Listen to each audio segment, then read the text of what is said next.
आज का ये जो वीडियो है वो है वेडिंग ज्वेलरी खरीदते वक्त ब्राइड्स अक्सर जो मिस्टेक्स करती हैं कई सारी होती हैं। ये मेरे रीसेंट ऑब्जर्वेशंस के ऊपर बेस्ड है ये वीडियो। मैं अपने स्टोर पे बहुत सारे कस्टमर्स को डेली डील करता हूँ, तो ये जनरल मिस्टेक्स करते हुए मैं ब्राइड्स को देखता हूँ। मैं वहाँ पर उनको सजेशन तो दे देता हूँ, बट वो अपने पेरेंट्स के साथ आए होते हैं, रिलेटिव्स के साथ आए होते हैं, देन एंड देयर उनको मेरा सेशन अच्छा तो लगता है, बट कई बार क्योंकि आप पहले से एक माइंड सेटअप बना के आए होते हो तो एडजस्ट करने में थोड़ा सा टाइम लगता है एंड डिसीजन प्रोसेस थोड़ा सा लंबा हो जाता है। और आपका मन कई बार कुछ होता है, पेरेंट्स कुछ और सोच रहे होते हैं, और आपको पता है अगर आपको अपने पेरेंट्स को किसी डिफरेंट चीज़ के लिए मनाना है तो क्या करना पड़ता है, पहले बात को हल्का सा फ्लोट करना पड़ता है, उनके दिमाग में पहले से डालना पड़ता है। तो धीरे धीरे वो 2-3 दिन में या कुछ हफ्ते में अपने आप सेटल हो जाते हैं अगर आपका आइडिया उनके आइडिया थोड़ा सा डिफरेंट है। तो ऐसी ही कुछ मिस्टेक्स और ऐसी ही कुछ मेंटालिटीज़ के बारे में बात करेंगे इस वीडियो में। 5-6 तरह की मिस्टेक्स हैं। और ब्राइडल ज्वेलरी खरीदना या वेडिंग ज्वेलरी खरीदने में सिर्फ और सिर्फ बजट ही इंपॉर्टेंट नहीं होता है, स्टाइलिंग इंपॉर्टेंट होती है, ट्रेंड इंपॉर्टेंट होता है। ट्रेंड के अगेंस्ट आप कब जाते हो, ट्रेंड के साथ कब जाते हो, ऐसे कई फैक्टर्स होते हैं, क्वालिटी तो है ही। तो ऐसे ही सब मिस्टेक्स के बारे में आइए बात करते हैं इस वीडियो में। हाय, आप सभी खूबसूरत दोस्तों को मेरा नमस्ते और दिवाली की हार्दिक शुभकामनाएं। मैं हूं सौमित्रा, आपका jewellery expert from Dazzles fashion and costume jewellery.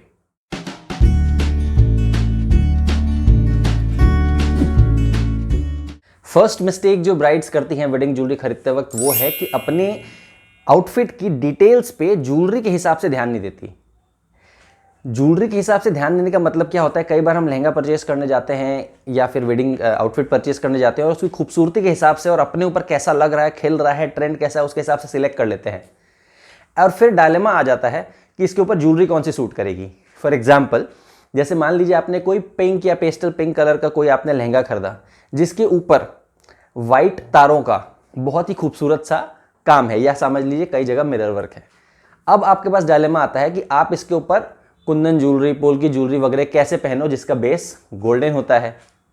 तो ये छोटी छोटी बारीकियां ध्यान देना जरूरी है आप जब अपने ड्रेस सिलेक्ट करते हैं उसी वक्त, कि आप उसके साथ कौन सी तरह की ज्वेलरी पहनोगे तो आप कंफर्टेबल महसूस करोगे। ऐसा नहीं है कि सेलिब्रिटीज जो हैं व्हाइट सिल्वर के काम के साथ गोल्डन ज्वेलरी पहनते नहीं है, बट क्या आप कंफर्टेबल हो, ये आपको अपने लहंगा खरीदते वक्त ही डिसाइड करना जरूरी है। अदरवाइज आप अपना महीनों वेस्ट कर दोगे इसी डायलेमा को सुलझाते सुलझाते, कहीं आपने कोई मिस्टेक तो नहीं कर दी। सेकेंड मिस्टेक, ओवरलैपिंग, या फिर हम जब नेकलेसेस की ओवरलेयरिंग करने के बारे में सोचते हैं तब ये होती है। सिर्फ ट्रेंड को आंख बंद करके फॉलो करना आपका मकसद नहीं होना चाहिए, कभी नहीं होना चाहिए। सोच के देखिए, क्या आपको वाकई में लॉन्ग नेकलेस की जरूरत है? क्या आप वाकई में 4 फीट 11 है और आपको लगता है कि हाँ आपको टॉलर दिखना है इसलिए आपको जरूरत है, then go for it. Otherwise सिर्फ आपको लग रहा है कि ट्रेंड है या कुछ सेलिब्रिटीज ने पहन लिया और आप भी उसी चक्कर में फॉलो कर रहे हो, bad option. You always should see कि पहले तो आपकी पर्सनैलिटी आपको लॉन्ग नेकलेस के लिए मतलब रिक्वायरमेंट दे रही है कि नहीं दे रही है।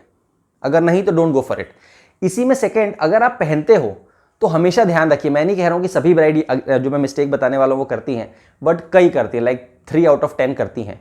वो ये कि लॉन्ग नेकलेस को शॉर्ट नेकलेस के अंदर से लेयरिंग करनी चाहिए। यानी पहनने का तरीका ये होता है कि पहले लॉन्ग नेकलेस पहने और उसके बाद उसके ऊपर से चोकर या फिर शॉर्ट नेकलेस पहने। कभी भी ऐसा नहीं होना चाहिए कि शॉर्ट नेकलेस है और लॉन्ग नेकलेस उसके ऊपर से ऐसे लेयरिंग कर रहा है। It will never look good. Mess create तो होगा ही होगा, ना ही वो अपील आएगी जो कि आप चाहते हो। तो इस बात का ध्यान रखिए। थर्ड बिग मिस्टेक करती हैं ब्राइड्स अक्सर कि अपने कई तरह के जो वेडिंग फंक्शंस होते हैं, 4-5 वेडिंग फंक्शंस होते हैं, उसमें रिपीटेशन ऑफ ज्वेलरी स्टाइल कर लेते हैं। ये कभी नहीं होना चाहिए। ये ब्लंडर वहां से शुरू हो जाता है जब आप सारे फंक्शंस के लिए ड्रेसेस डिसाइड करना शुरू करते हैं। आपको अपने माइंड में ज्वेलरी पहले से ही सॉर्टेड रखनी चाहिए कि आपको मेहंदी में फॉर एग्जाम्पल सिर्फ और सिर्फ आपको मान लीजिए शीश पट्टी पहन रही है और ईयरिंग पहननी है, और ये आपको पोल्की की पहननी है। फॉर एग्जाम्पल हल्दी में आपको सिर्फ और सिर्फ फ्लावर ज्वेलरी पहननी है, आर्टिफिशियल या रियल आपकी चॉइस है।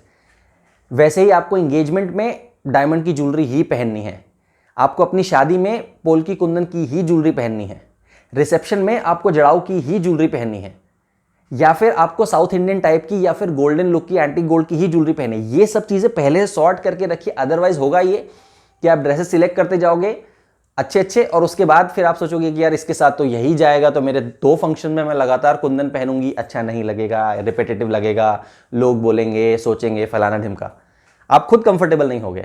तो इसलिए माइंड में पहले सॉर्ट करके चलो, क्या फंक्शन, क्या ड्रेस और उसके ऊपर क्या ज्वेलरी बेहतर सूट करेगी, या आपका जो भी पहनने का मन है। यार लाइफ में बार बार मौका नहीं आता इतने तरह की वैरायटी ऑफ ज्वेलरी पहनने का, वो भी लगातार 3-4 दिनों के अंदर अंदर ही, राइट, वो भी हैवी अपने चॉइस के हिसाब से। सो पहले से अपना माइंड मेकअप कर लीजिए and then go for it. चौथी मिस्टेक जो करते हैं वो ये है कि पेरेंट्स, होने वाले पेरेंट्स या होने वाले पार्टनर के हिसाब से आप जो है सोचते हो कि आपको गोल्ड ज्वेलरी पहननी है। जनरली उड़ीसा, वेस्ट बंगाल की जो हमारी खूबसूरत ब्राइड्स हैं, उनके साथ ये होता है कि उनके ट्रेडिशन में उनको गोल्ड ज्वेलरी पहननी होती है ना। सपोज वो गोल्ड ज्वेलरी में आप जो है एंटीक गोल्ड ज्वेलरी पहनना चाहते हो, and now the biggest dilemma appears कि यार मेरे ड्रेस के साथ ये कॉम्प्लीमेंट करेगा कि नहीं करेगा। तो मैं पहले भी बता चुका हूँ, फिर बताता हूँ, गोल्ड ज्वेलरी लोग सदियों से पहनते आ रहे हैं, वो आपके किसी भी ड्रेस के साथ जाएगी ही जाएगी, बिकॉज लोग आज से 20-25 साल पहले ड्रेस के हिसाब से ज्वेलरी सिलेक्ट नहीं करते थे। ड्रेस कोई भी हो, ज्वेलरी गोल्ड ही होती थी या डायमंड ही होती थी। तो उसके साथ आप दिमाग मत लगाइए। हाँ, ट्रेंड है, फैशन है कि आप जो है मैचिंग ज्वेलरी या फिर ट्रेंडी ज्वेलरी पहन सकते हो, बट अगर it is compelling in your culture कि आपको गोल्ड ही पहनना है, तो आप टेंशन मत लीजिए, आप गोल्ड ज्वेलरी पहन सकते हैं। ऐसे ही कुछ ईमेल्स मेरे पास आए जहां पर ये भी था, जो कि इन कल्चर से नहीं थे, जयपुर राजस्थान से थे, और उन्होंने गोल्ड एंटीक के साथ कुंदन का कुछ खरीद लिया। गोल्ड एंटीक ज्यादा दिख रहा था, and then that dilemma, because हम 50 लोगों से सलाह भी लेते हैं, because it's our wedding day, we are bound to, relatives, friend, sister, सबकी अलग अलग सलाह होती है कि यार ये तो मैच नहीं कर रहा है, क्योंकि उनके दिमाग में कोई और इंप्रेशन होता है। मेक योर ओन इंप्रेशन, ये आपकी शादी है, सुनो सबकी, करो मन की। फिफ्थ सबसे बड़ी मिस्टेक जो होती है वो है कि आप ब्लाइंडली जो भी फैशन में उसको फॉलो करने की कोशिश करते हो। I can see many of the brides are aware these days, but फिर भी कई ऐसी ब्राइड्स होती हैं जो कि ब्लाइंडली सोचती हैं कि उनको माथा पट्टी पहननी है। एग्जाम्पल दे रहा हूं, या फिर बोरला पहनना है क्योंकि ये ट्रेंड में है, स्टाइल में है। बहुत इंपॉर्टेंट है ये देखना कि आपका फेस टाइप कैसा है, आपके फेस पे वो सूट करेगा कि नहीं करेगा, आपका हेयर का ये वाला पोर्शन कितना ज़्यादा है जी, या फिर आपकी हेयर स्टाइल क्या होने वाली है। आई डोंट अंडरस्टैंड कि लोग ब्लाइंडली कैसे अपना मेकअप बुक कर लेते हैं। बुक करो यार, बेस्ट के साथ बुक करो, I am not denying that, but at least उनसे पूछो तो सही कि वो कौन सी हेयर स्टाइल करने वाले हैं, उसके साथ बोरला सूट करेगा कि नहीं करेगा। 10 आउट ऑफ 10 मैं कह रहा हूं, चलो 9 आउट ऑफ 10। ब्लाइंडली अगर उनसे पूछिए कि आपने मेकअप बुक करा लिया, हाँ जी बेस्ट के साथ कराया, ठीक है, क्या हेयर स्टाइल होने वाली है, डोंट नो। उस हेयर स्टाइल में माथा पट्टी अच्छी लगेगी, टीका लगेगी, पता नहीं, वो बताएंगे उनके हिसाब से। I don't know who is paying who. I don't understand actually, It's your wedding. Keep the decisions in your hand, Understand. See, I am also a stylist, jeweler by profession. मैं आपको बता सकता हूं, वैसे ही आप सवाल पूछिए। हो सकता है आप मुझ तक ना पहुंच पाए, तो जिनके साथ भी आप ये सब कर रहे हैं, चाहे वो मेकअप हो चाहे ज्वेलरी, उनसे सवाल पूछिए, या फिर खुद मेरे वीडियो से अंडरस्टैंड कीजिए कि क्या आपके चेहरे पे वाकई में माथा पट्टी सूट करेगी, बोरला सूट करेगा, या आप सिर्फ ट्रेंड के पीछे ब्लाइंडली भाग रहे हो। आई होप आपको इस वीडियो से काफ़ी हेल्प मिली होगी, और आप ये 5 इंपॉर्टेंट मिस्टेक्स जो जनरली ब्राइड्स को मैं करते हुए देखता हूँ, आप उनको अवॉइड करने की कोशिश करेंगे, so that your wedding and your dream look is sorted. कोई भी मैस क्रिएट ना हो, और आप ये ना बोले कि यार ये मुझसे गलती हो गई ना। आप में से जो लोग भी नए हैं, please subscribe to this channel, because it is a very jewellery focused channel. आपके हर तरह के क्वेश्चंस के जवाब मिल जाएंगे मेरे वीडियोस में।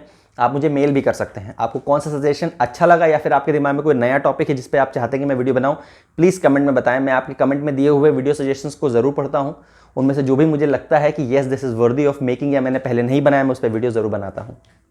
मेल कर सकते हैं आप अपने डाउट्स, आप dazzlejewelry.in पे ज्वेलरी परचेज कर सकते हैं। उस पर भी कोई डाउट है तो dazzlejewelry@gmail.com पे मुझे मेल कीजिए, will connect and I will sort all your queries, ताकि आप अपना ज्वेलरी का डिसीजन आराम से ले पाएं।